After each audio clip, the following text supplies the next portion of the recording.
A well-regulated militia, being necessary to the security of a free state, the right of the people to keep and bear arms, shall not be infringed.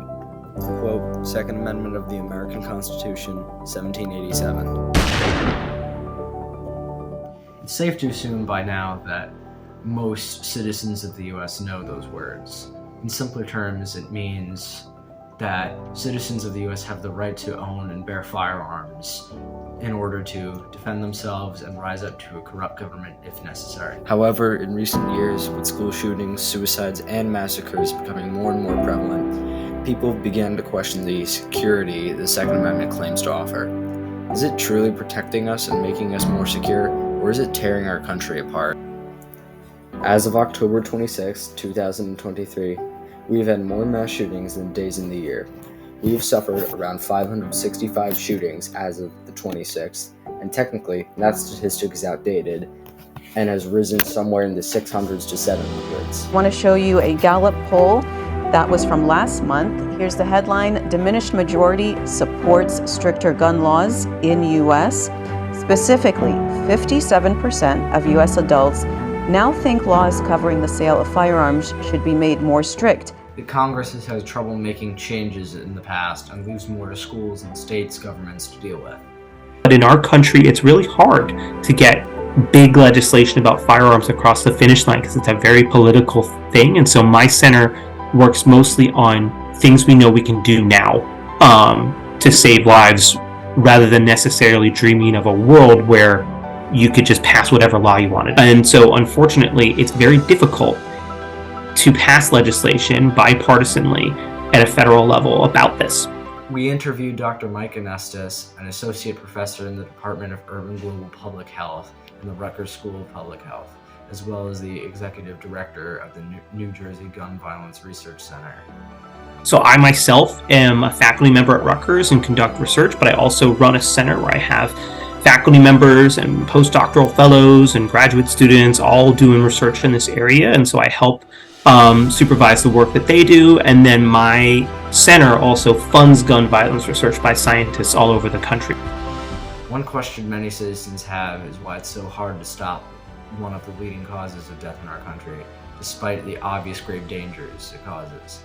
Typically, the Second Amendment and the concept of self-defense is used to justify owning firearms. Restricting American citizens from purchasing firearms has the same effect as the Black Codes of 1865. The end result is people, especially black folks, are unable to secure a gun, which leaves them vulnerable. To me, that is unacceptable and un-American. Many others, politicians and normal citizens alike, have been quick to point out that self-defense doesn't rule over the deaths that we have caused by owning firearms.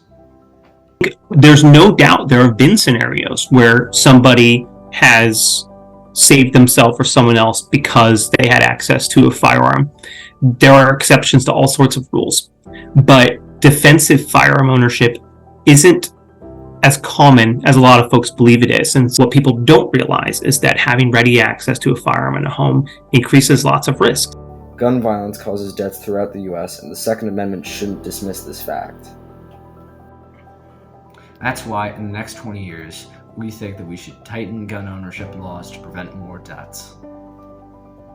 However, this is hard when laws and foundations are so developed already, and it's hard to undo laws made already, especially from the Constitution of all things. But there are many ideas solving this problem, and many politicians have already communicated these ideas. One of the things we've worked on and passed was the SAFER Act.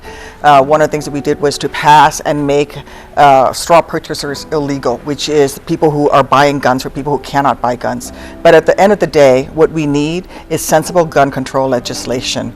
We need to pass an assault weapons ban and a high-capacity magazine ban.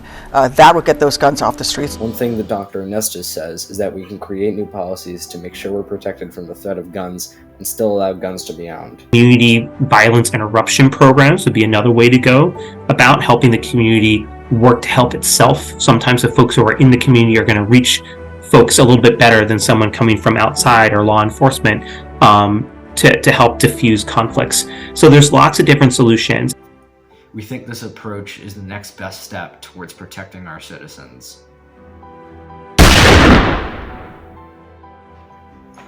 As you can see from all the politicians and professors alike discussing how to tackle firearms, something desperately needs to change.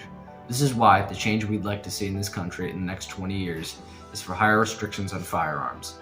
While they can certainly be used as self-defense, and there's no denying that, we still need to tighten ownership laws if we want to prevent deaths caused by gun violence. By doing this, we can protect our kids and innocent citizens from the horrors of school and public shootings, and eliminate the highest cause of suicidal deaths and accidental deaths in the US. If within this time frame changes are made to firearm laws and restrictions, then we will be living in a much safer US very soon.